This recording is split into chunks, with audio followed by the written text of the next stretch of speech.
కొంగ పీత.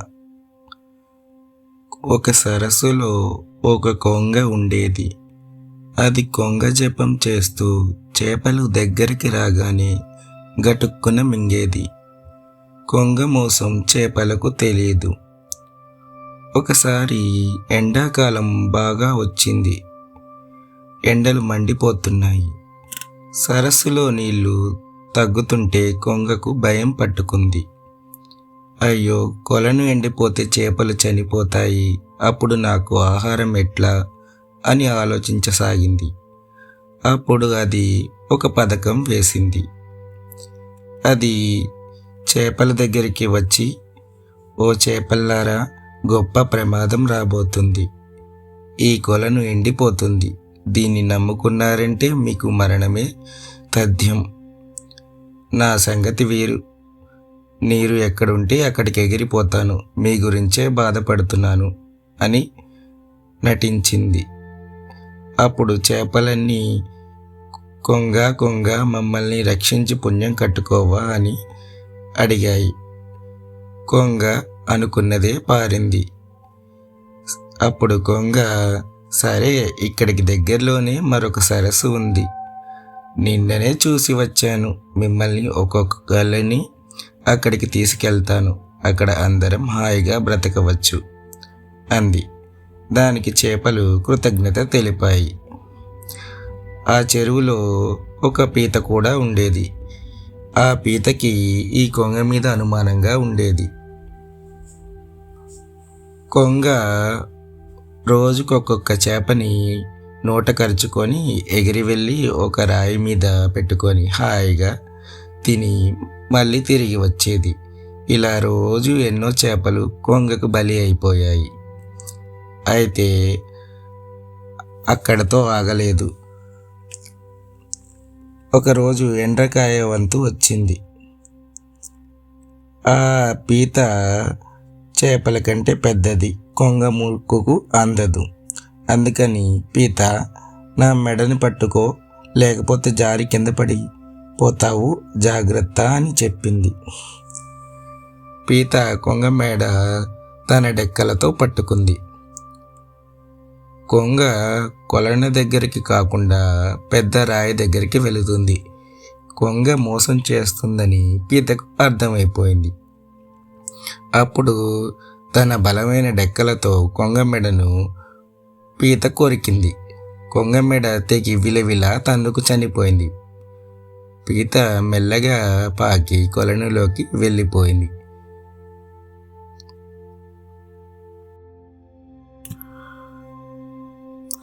రాకుమారి తొందరపాటు.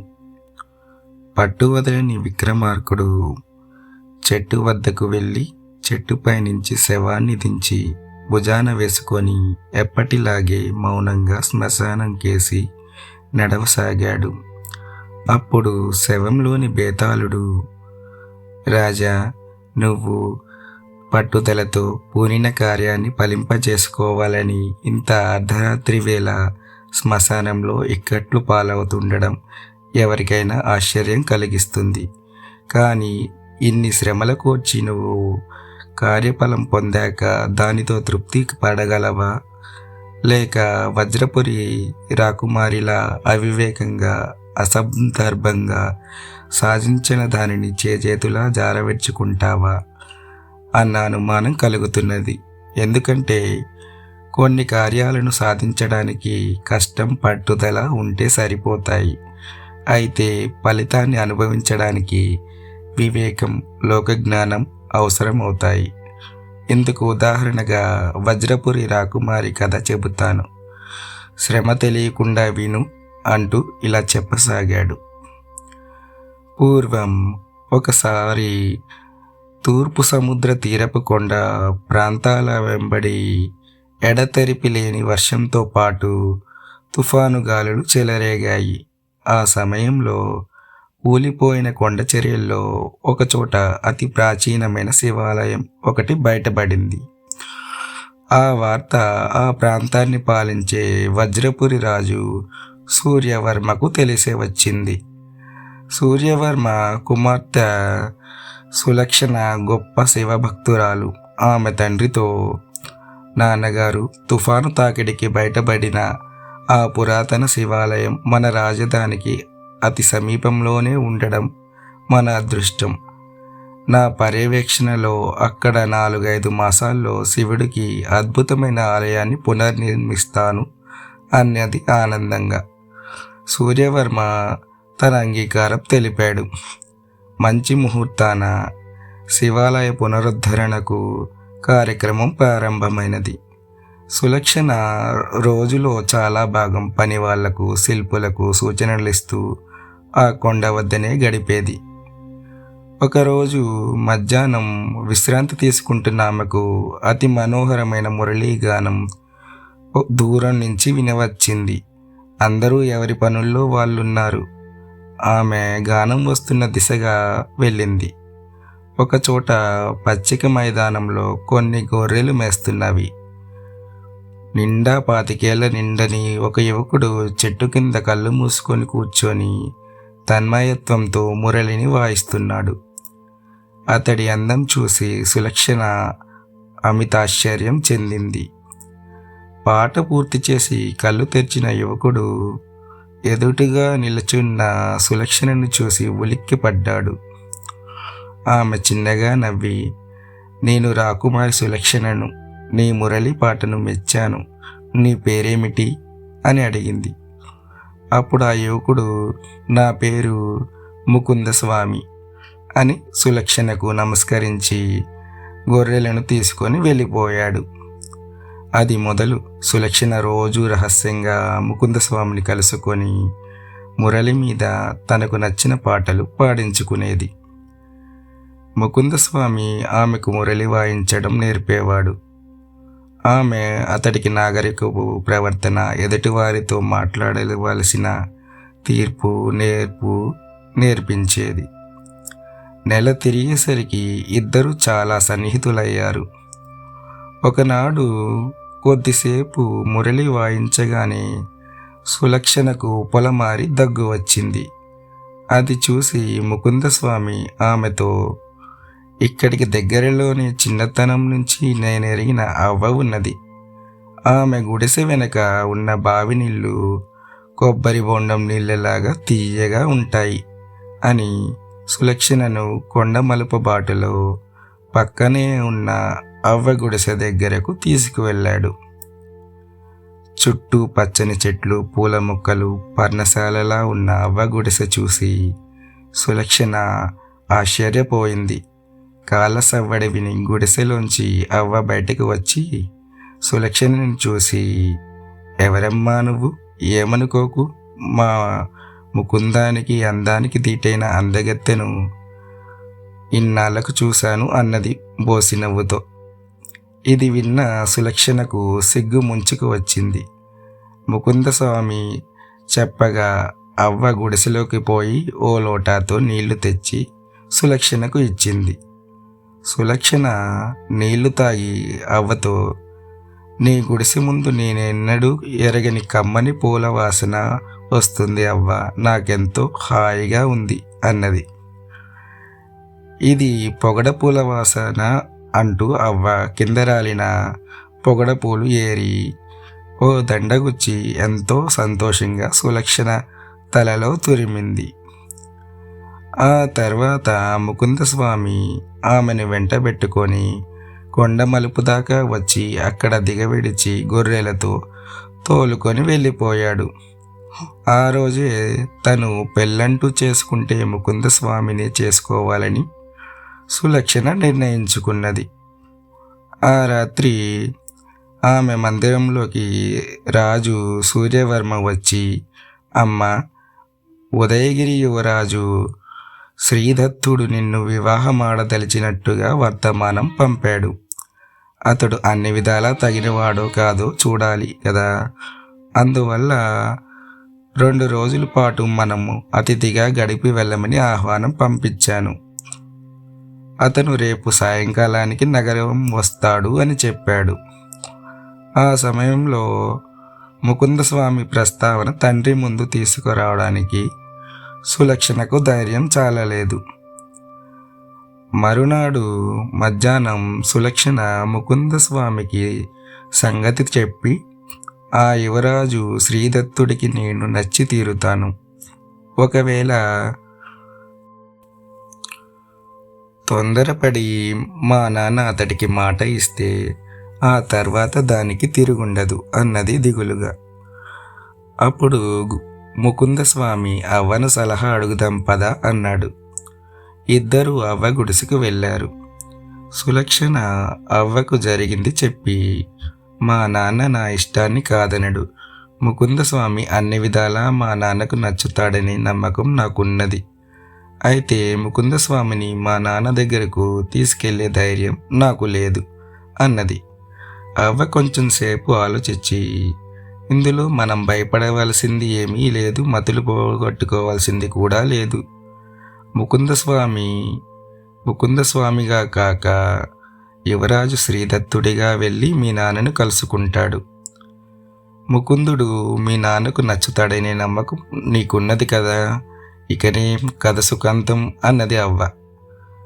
ఉదయగిరి యువరాజు నగరం చేరాలంటే కొండవరగా ఉన్న మార్గం తప్ప ఇంకో మార్గం లేదు. అతను తన గుడిసె ముందే రాగానే ఏం చేయాలో ముకుందస్వామికి వివరించింది అవ్వ. అనుకున్నట్లుగానే సాయంత్రానికి తెల్లని అశ్వం మీద రాజదుస్తుల్లో శ్రీదత్తుడు ఆ ప్రాంతానికి వచ్చాడు. అవ్వ అతడికి ఎదురుగా పోయి, నాయనా నాగన్న, నా మాట విను, భోజనం చేసి వెళ్ళు అంటూ గుర్రానికి అడ్డంగా నిలబడి దుఃఖం నటించింది. ఇది విని శ్రీదత్తుడు చాలా ఆశ్చర్యపోతూ, అవ్వా, నేను నువ్వనుకున్న నాగన్నను కాదు, ఉదయగిరి యువరాజు శ్రీదత్తుణ్ణి అంటూ గుర్రం మీద నుంచి కిందకు దూకాడు. అక్కడే ఉన్న ముకుందస్వామి శ్రీదత్తుణ్ణి పక్కకు తీసుకుపోయి, అయ్యా, ఈ అవ్వ ఒక్కగానొక్క మానవుడు నాగన్న. వాడు ఓ రాజుగారి సైనికుడు. ఎన్నో ఏళ్ళ నాడు పొరుగు రాజ్యం రాజు ఈ రాజ్యం మీద దండెత్తాడు. రాజాజ్ఞగా దండోరా వింటూనే భోజనం చేస్తున్న నాగన్న అవ్వ ఎంత బతిమాలినా వినకుండా గోడకు వేలాడుతున్న కత్తి తీసుకొని బయటకు పరిగెత్తాడు. అప్పుడు జరిగిన యుద్ధంలో వాడు మరణించాడు. అవ్వకు మతి చెలించింది. మీలో నాగన్న పోలికలుండి ఉండాలి. ఈ పూట అవ్వ వడ్డించగా భోజనం చేస్తే ఈ ముసలితనంలో ఆమెకు ఎంతో తృప్తి కలిగించిన వారవుతారు అని ఒక కట్టుకథ కల్పించి చెప్పాడు. జాలి దయాగుణం కల శ్రీదత్తుడు వెంటనే అవ్వ భుజం మీద చెయ్యి వేసి, అవ్వ, నన్ను ఆకలి దహించి వేస్తున్నది, అన్నం పెట్టు అన్నాడు. అవ్వ వెంటనే అతడికి అన్నం కూరలు వడ్డించింది. శ్రీదత్తుడు ఇష్టం లేకపోయినా తృప్తి నటిస్తూ భోజనం ముగించి దాపుల ఉన్న మంచం మీద కూర్చున్నాడు. అవ్వ అతడికి ఒక లోటాలో వేడి పాలు తెచ్చి ఇచ్చింది. ఆ పాలు తాగి శ్రీదత్తుడు క్షణాల్లో నిద్రలోకి జారుకున్నాడు. అప్పుడు అవ్వ ముకుందస్వామితో, ఆ పాలల్లో కొన్ని మూలికల రసం కలిపాను. యువరాజుకు రేపు సాయంకాలం గాని స్పృహ రాదు. నువ్వు ఈయన దుస్తులు ధరించి అశ్వం మీద రాజభవనానికి వెళ్ళు అంది. ముకుందస్వామి శ్రీదత్తునిగా రాజభవనంలోకి ప్రవేశించాడు. అందమైన నిలువెత్తు ముకుందస్వామి రూపం రాజు సూర్యవర్మను ఆకట్టుకున్నది. ఆయన కుమార్తెతో, నువ్వు అదృష్టవంతురాలివి తల్లి, నీ కాబోయే భర్త అచ్చుగుద్దు మన్మధుడిలా ఉన్నాడు అంటూ ఆమె తల నిమిరాడు. సులక్షణ పరమానంద భరితురాలైంది. మర్నాడు సాయంత్రం నదిలో నౌకా విహారానికి ఏర్పాట్లు చేశాడు సూర్యవర్మ. అప్పుడు ఒక పరిచారిక సులోచన వద్దకు వచ్చి ఇలా అంది, అమ్మ, మీకోసం ఎవరో ముసలది పొగడ పూలదండ తెచ్చింది. దాన్ని స్వయంగా తానే మీకు ఇవ్వాలని పట్టుబడుతున్నది అని చెప్పింది. పొగడదండ వింటూనే ఆ వచ్చినదెవరో గ్రహించిన సులక్షణ పరిచారికతో ఆ అవ్వని లోపలికి పంపించమన్నది. అవ్వ వస్తూనే సులక్షణతో, రాకుమారి, ఆ యువరాజుకు ఒళ్ళు కాలిపోయే జ్వరం వచ్చింది. విరుగుడు మందు ఇచ్చినా స్పృహ రాలేదు. నువ్వు ఆస్థాన వైద్యుడిని తీసుకొని వెంటనే రావాలి అన్నది ఆందోళనగా. సులక్షను అవ్వను పంపేసి ఉద్యానవనంలో తిరుగుతున్న ముకుందస్వామిని కలుసుకొని జరిగింది చెప్పింది. తను నౌకా విహారానికి రాను అని, వైద్యుణ్ణి తీసుకొని అవ్వ ఇంటికి వెళుతున్నానని ముకుందస్వామికి చెప్పింది. అప్పుడు ముకుందస్వామి, యువరాజుకు తీవ్ర జ్వరం, స్పృహ లేదంటూ నువ్వు ఆందోళన పడడం నాకు ఆశ్చర్యంగా ఉంది. ఏమైనా నువ్వు నౌకా విహారానికి రాకపోతే ఏమీ బాగుండదు అన్నాడు నిరుత్సాహంగా. సులక్షణ మౌనంగా అక్కడి నుంచి బయలుదేరి రాజవైద్యుణ్ణి వెంట పెట్టుకొని అవ్వ గుడిసెకు వెళ్ళింది. వైద్యుడు స్పృహలో లేని శ్రీదత్తుణ్ణి నుదుటికి ఏవో లేపనాలు పట్టించి, రోగికి 1-2 గంటల్లో స్పృహ వస్తుంది, భయపడాల్సిన పని ఏమీ లేదు, తర్వాత ఈ 2 మాత్రలు మింగించమ్మా అని సులక్షణకు చెప్పాడు. తర్వాత ఆయన జరిగిందంతా వింతగాను అనుమానాస్పదంగాను తోచడంతో సరాసరి రాజు సూర్యవర్మ దగ్గరికి పోయి సంగతంతా వివరించాడు. వెంటనే సూర్యవర్మ కొద్ది పరివారాన్ని, రాజవైద్యుని తీసుకుని అవ్వ గుడిసెకు వచ్చాడు. ఆ సమయంలో శ్రీదత్తుడు కొంత స్పృహ రావడంతో మెల్లగా ఏదో మాట్లాడుతున్నాడు. సులక్షణ కన్నీళ్లు తుడుచుకుంటూ శ్రద్ధగా వింటున్నది. సూర్యవర్మ ఏమిటిదంతా అన్నట్టు కుమార్తెకేసి చూశాడు. ఆమె తండ్రి చేయి పట్టుకొని పరివారం నుంచి దూరంగా తీసుకుపోయి జరిగిందంతా పూసగుచ్చినట్టు చెప్పింది. నా ప్రోద్బలం మీద ముకుందస్వామి యువరాజు వేషంలో మన భవనానికి వచ్చాడు. హఠాత్తుగా అనారోగ్యం పాలైన యువరాజు ఇక్కడ చిక్కుకుపడ్డాడు అన్నది. సూర్యవర్మకు ముకుందస్వామి అన్ని విధాలా నచ్చి ఉండడంతో ఆయన కుమార్తెపై కోపగించుకోక, ఇటువంటి తొందరపాటు నిర్ణయాలు అన్ని వేళలా ఫలితాలనివ్వవు, ముందు శ్రీదత్తునికి క్షమాపణలు చెప్పుకో, నువ్వు ముకుందస్వామిని వివాహం ఆడేందుకు నాకెలాంటి అభ్యంతరం లేదు అన్నాడు. అప్పుడు సులక్షణ, క్షమించండి నాన్నగారు, నా తొలి నిర్ణయం తొందరపాటు వల్ల జరిగిందని గ్రహించాను.